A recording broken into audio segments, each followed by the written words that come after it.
Ah les amis, j'ignore si vous écoutez en ce moment la voix de Marquinhos, mais il pleure en train de parler.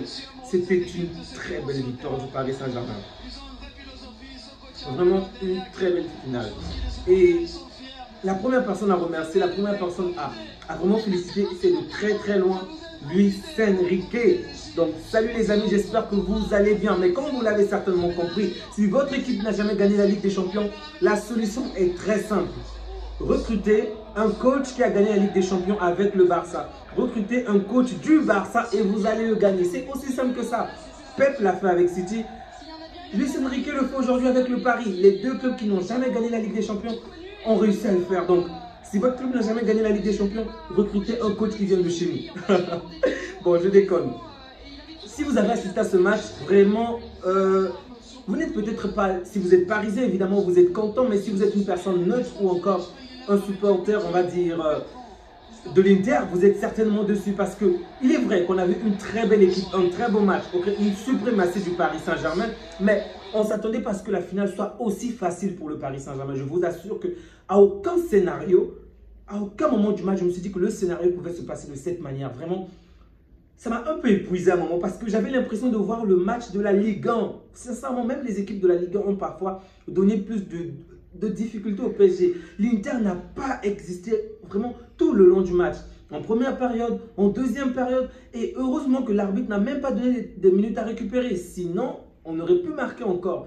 Aujourd'hui, si vous êtes parisien et que pour vous, on dit que le score est 5-0 simplement, vous pouvez même encore être frustré en dehors de la coupe parce que le Paris Saint-Germain pouvait gagner de 6, ça n'aurait choqué personne. 7, ça n'aurait choqué personne. 8, ça n'aurait choqué personne. Parce qu'il y a eu tellement d'occasions face à face avec le gardien Sommer qu'ils n'arrivaient pas à finir en fait. Il y avait toujours ce petit truc-là, cette petite chose-là qui faisait en sorte que la balle passe à côté du poteau. La balle passe juste à côté, vraiment. Waouh, vraiment bonne performance. Bravo Parisiens. J'aurais vraiment souhaité que cette finale se passe lorsque Messi était là, mais ça s'est passé bien après. C'est difficile, ok? Mais bon, je suis vraiment content pour Luis Enrique, il l'a mérité. Et je pense encore à ce qu'il a vécu avec sa fille, qui n'est plus là, qui n'est plus de ce monde malheureusement. C'est vraiment mérité de sa part, vraiment mérité aux Parisiens. Il y a tellement de choses à dire concernant cette équipe, vraiment. Ils ont été bons du début jusqu'à la fin du match et on pouvait le voir encore. On était aux alentours de la 78e minute ou la 68e minute. Le Paris Saint-Germain menait déjà de 4-0. Et on a vu Kvaratskhelia courir dans son propre camp, aller défendre. Mais mec, tu es attaquant. Tu viens faire... Il défend, tu as l'impression que c'est lui le défenseur et que son équipe est menée. Alors qu'il mène largement et que la partie est pratiquement terminée. C'est cette envie qu'on veut voir. On ne l'a pas vu avec ce PSG depuis l'heure QSI. On n'a jamais vu le PSG être aussi régulier sur tout le long d'un match de cette manière, avoir la même intensité, presser l'adversaire, vraiment tout faire pour gagner du début jusqu'à la fin. Bravo, vraiment, bravo. Cette équipe est impressionnante, c'est vrai. On peut dire que financièrement, il y a eu énormément d'argent pour que l'équipe soit à ce niveau. Mais en dehors de tout cela, c'est vraiment une chose à féliciter. Donc, bravo à Luis Enrique, malgré tous les doutes qu'il y a eu, toutes ces personnes, surtout en France, qui l'ont critiqué, oui, il faut le reconnaître, le caractère était mauvais. La manière d'interagir avec certaines personnes n'était vraiment pas bonne. La manière d'interagir n'était pas bonne. Mais au final, il a finalement eu raison. Il a fait ce qu'il fallait et c'est même honteux pour les Interistes. Sincèrement, là, je les vois marcher, la haie d'honneur, mais c'est honteux. C'est vraiment honteux. Vous ne pouvez pas vous permettre une finale de Ligue des Champions se faire chicoter de cette manière. Mais arrêtez les mecs. Le Paris Saint-Germain a été trop fort. Donnarumma a été bon. Doué. Oh. Avant cette finale, je trouvais déjà Doué bon, ok? Mais pour moi, le Golden Boy devait revenir à un Barcelonais. À savoir soit Kourbassi, soit le jeune milieu du terrain, il s'appelle comment déjà? Bref, Bernal était blessé depuis un moment. En tout cas, je me disais que ça va forcément revenir un jeune du Barça parce que les jeunes du Barça ont déjà été très bons, particulièrement Kourbassi en Coupe européenne, ok? Donc pendant l'Euro, ils ont été très bons. Et là encore, dans nos compétitions, ils ont été très bons. Malgré l'élimination, nos jeunes joueurs ont vraiment été bons. Du coup, je me disais que le Golden Boy devait revenir à un Barcelonais. Mais je vous le dis tout de suite, c'est mort. Vraiment, c'est mort. Parce que Doué a mis la barre tellement haute que, ouf, qui va rivaliser? Qui va rivaliser avec Doué aujourd'hui? S'il avait même l'âge pour obtenir le Ballon d'Or, j'aurais même prospecté pour Doué au Paris Saint-Germain, bien évidemment. Vraiment pour Doué. Bien évidemment, si on prend en compte tous les clubs, il y a mal pour moi reste au devant. Mais vraiment, ce que Doué a fait Waouh, waouh. Et c'est de ça dont je parlais la fois dernière, où je disais que Dembélé est bon. Dembélé fait une très bonne saison. Et là encore, il fait un bon match avec des passes décisives, avec des talonnades, vraiment un bon match. Mais ils se font dans un collectif qui est trop fort. C'est ça. Ils se font dans ce collectif. Donc, c'est comme on me dit, si aujourd'hui, qui est le meilleur joueur du monde, le meilleur joueur d'Europe, je ne citerai pas Dembélé parce qu'ils se font dans ce collectif. Aujourd'hui même, qui est l'homme du match selon vous? Ça sera Doué. Si c'était le Barça, ça serait Yamal. Bref, les Parisiens, pour l'instant, c'est la finale qu'il faut célébrer. C'est la Ligue des Champions qu'il faut vraiment célébrer. C'est tout, en fait. Les Marseillais qui ont longtemps parlé devant, bref, on vous a éteint. On a éteint. 4 trophées, 4 trophées. Bravo, bravo. La Luis Enrique n'entre pas seulement dans la légende des meilleurs coachs. Encore une fois, un coach du Barça. Mais il est déjà, je peux dire, au summum, ok, des coachs du Paris. Pour l'instant, il est le premier, en fait. Aucun des coachs au Paris Saint-Germain n'a fait ce record. Déjà, aucun coach n'a remporté la Ligue des Champions. Et lui, non seulement il a remporté la Ligue des Champions, mais 3 ligues et 3 autres coupes. Donc 4 en une saison. Waouh! Hakimi était très fort. Neves était très fort. Oh, Pacho, n'en parlons plus. N'en parlons plus. Mais Vara Skrilla. Oh, Vara. Il aurait même pu marquer un doublé ou un triplé aujourd'hui. Mais Vara. Ça me fait encore mal de voir Vara, ça me fait mal de le voir parce que avant même que le Paris Saint-Germain le recrute, je voulais tellement qu'il vienne chez nous. Bon sang, nos problèmes financiers nous mettent tellement des bâtons. Oh.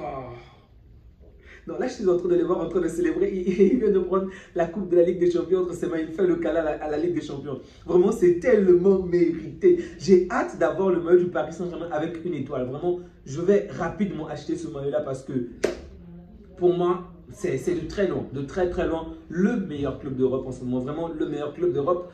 Et je peux même dire une chose, c'est que je pense que finalement cette saison, le fait de jouer en Ligue 1 les a facilité les choses dans la mesure où ils ont rapidement gagné le championnat. Okay, et du coup, pendant que les autres, le Barça, l'Inter et même Arsenal devaient se battre encore pour avoir une bonne place dans les championnats respectifs, eux, ils avaient déjà tout éteint. Du coup, les autres matchs, c'était plus que des bonus en fait. Mais bravo. Vraiment bravo. Et là, lui, Marquinhos qui s'amuse avec la coupe, à la même démarche que Lionel Messi, comme Messi a fait pendant la Coupe du Monde. Vraiment, ils viennent de célébrer. C'est très beau, les amis, c'est très beau. Comme je le disais, j'aurais vraiment souhaité voir l'Inter éliminé. Je souhaitais que l'Inter se fasse éliminer, mais pas de cette manière-là. Vraiment, je ne m'y attendais pas qu'on puisse les correctionner de cette manière-là. C'est méchant. Les Parisiens sont méchants. Vous ne pouvez pas chicoter une équipe en Ligue des Champions 5-0 en finale. Je crois que c'est la première fois qu'une équipe se fasse ridiculiser autant.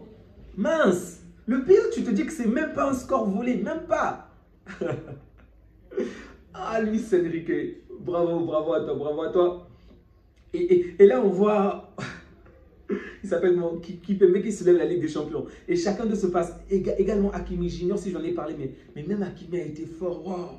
Hakimi, heureusement que tu n'as pas signé au Real, vraiment heureusement. Ne va pas au Real, tu vas gâcher ta carrière là-bas. Il faut laisser ces gars-là. Reste à Paris, gagne encore avec Paris. Vraiment. Bravo. Donnarumma qui sera certainement élu peut-être le meilleur gardien de la saison. Il va certainement avoir le titre de Yashin, c'est vraiment mérité pour lui. C'est une très bonne chose. Donc, une fois encore, je dis, ce match Dembélé a certes été bon, mais je pense que ça ne va pas forcément jouer en sa faveur en termes de vote de Ligue des Champions. Il a certes obtenu un trophée, ce qui est très important, mais individuellement parlant, il n'a pas, on va dire, il n'a pas brûlé la rétine en fait. Ok. Barcola l'a fait, et même Barcola a marqué. Barcola l'a fait avec le peloton qu'on a accordé. Doué l'a fait avec le doublé qu'il a marqué et la passe décisive. Mais même Vara Skrilla l'a fait. Mais je pense que Dembélé est encore en dessous peut-être. Les amis, on va s'arrêter là parce que moi également, j'aimerais profiter de ce moment avec toute l'équipe parisienne. Vraiment, bravo. C'est vraiment à féliciter. C'est largement mérité.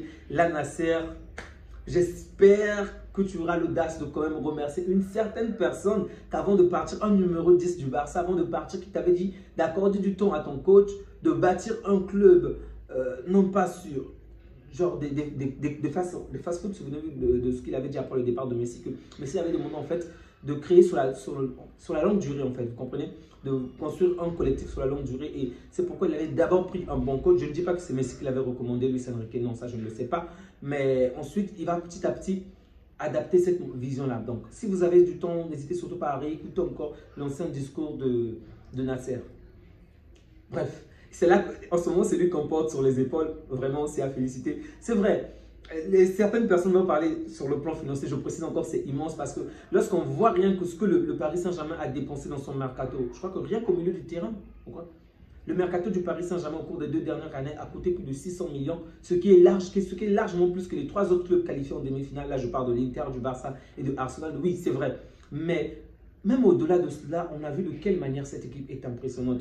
On a vu de quelle manière cette équipe est tellement forte. Vraiment, même individuellement, ils méritent d'avoir, donc collectivement, les trophées sont mérités. Et même individuellement, si on se met à remettre à chacun de ces joueurs des trophées, là, je parle même du Ballon d'Or et d'autres trophées, ça ne pourrait qu'être mérité. Vraiment, bravo, bravo, bravo à eux. Enfin, un autre club français remporte la Ligue des Champions. Après 32 ans, oui, 32 ans déjà se sont écoulés entre la première Ligue des Champions de Marseille et la deuxième et la première du Paris Saint-Germain. Et souvenez-vous encore, on l'avait déjà dit avant, pendant le match du Barça, je crois pendant l'élimination du Barça, c'est la bénédiction de Munich ou encore la malédiction pour certaines personnes. Donc, toutes les fois que la Ligue des Champions s'est jouée à Munich, un club qui n'a jamais remporté la Ligue des Champions finissait par remporter cette finale-là. On l'a vu avec Marseille, on l'a vu avec le Paris Saint-Germain. Ajoutez à cela, pendant la compétition, l'équipe l'équipe finaliste qui éliminait le PSV pendant son parcours, par un gros score généralement, ben, cette équipe-là ne gagnait pas la Ligue des Champions. Et c'est ce qu'on a vu également avec l'Inter, je crois, oui, avec l'Inter, tout le long de cette compétition. Donc, il y avait des points, il y avait pas mal de points qui partaient vraiment en leur faveur et ça, c'est encore mérité. Bref, ils sont en train de célébrer, c'est très très beau. Et ils sont à Munich, ils célèbrent. Et également au Paris Saint-Germain, il y a eu pas mal, il y a eu, on va dire, une grande diffusion en direct au Paris Saint-Germain. Et on a vu de quelle manière le stade est plein en train de célébrer. Et j'ai juste hâte, j'ai vraiment hâte de voir ce genre de choses au Camp Nou. J'aimerais vraiment voir le Camp Nou célébrer de cette manière la prochaine Ligue des Champions. Ok? Les amis, on va s'arrêter là, on va s'arrêter là.